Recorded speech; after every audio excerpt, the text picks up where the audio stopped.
दीवार पर टंगी सास। पंजाबी में कहावत है, सास चंगी होवे या ते दीवार ते टंगी होवे। संगीता की शादी भी एक ऐसे ही घर में होती है जहां उसकी सास दीवार पर टंगी होती है।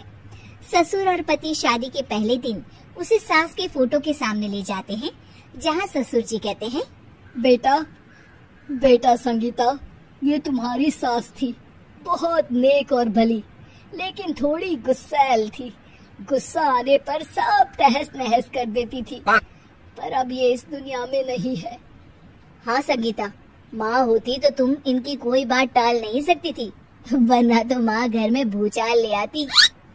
संगीता मन में खुश होती है कि अच्छा है कि ऐसी औरत अब इस घर में नहीं है, लेकिन दिखावे के लिए वो जैसे ही सास की फोटो के सामने हाथ जोड़कर खड़ी होती है, ये क्या? सास उसे देखकर मुस्कुराने लगी। संगीता आंखों को मलकर एक बार फिर से देखती है, लेकिन फिर सास के चेहरे का भाव, भंगिमा यानी एक्सप्रेशन बिल्कुल बदले होते हैं। वो अपने पति और ससुर को कहती है, माँ की तस्वीर तो स्माइल कर रही है। ना ना बेटी, ये कैसे संभव है?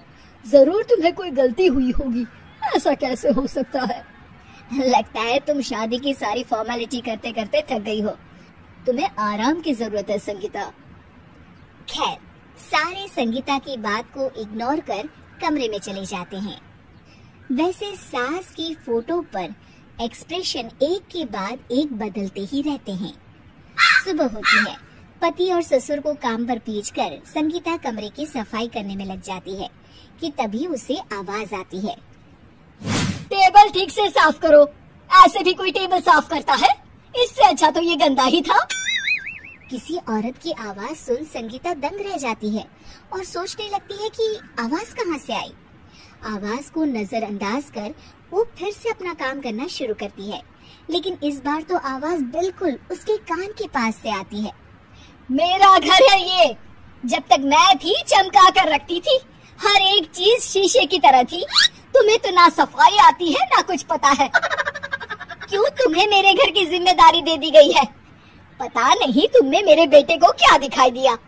मैं होती तो एक से बढ़कर एक लड़कियों की लाइन लगा देती।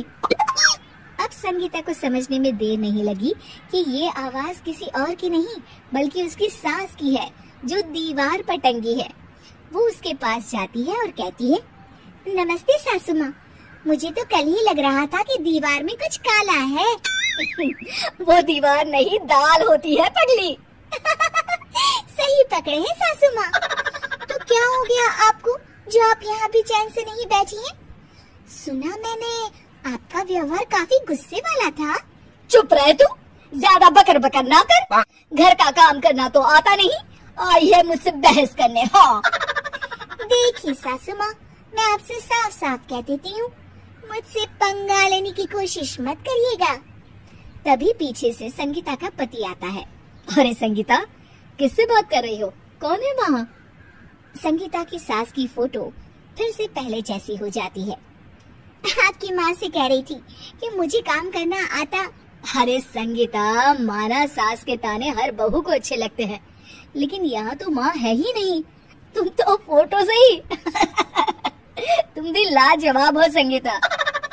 किसी को विश्वास नहीं होता कि संगीता अपनी मरी हुई सास की फोटो से बात करती है। वहीं आए दिन संगीता की सास संगीता को किसी न किसी बात पर आते जाते ताने देती। संगीता को भी अब सास के तानों और उनसे बात करने की आदत हो गई। वो कभी खानदान की कहानी तो कभी तीज त्योहार कैसे मनाए या किसी व्यंजन की रेसिपी सास से ही पूछती। सारा दिन घर में अकेली संगीता की सास अब उसके लिए तानों के साथ पक्की साथी की तरह भी रहने लगी थी।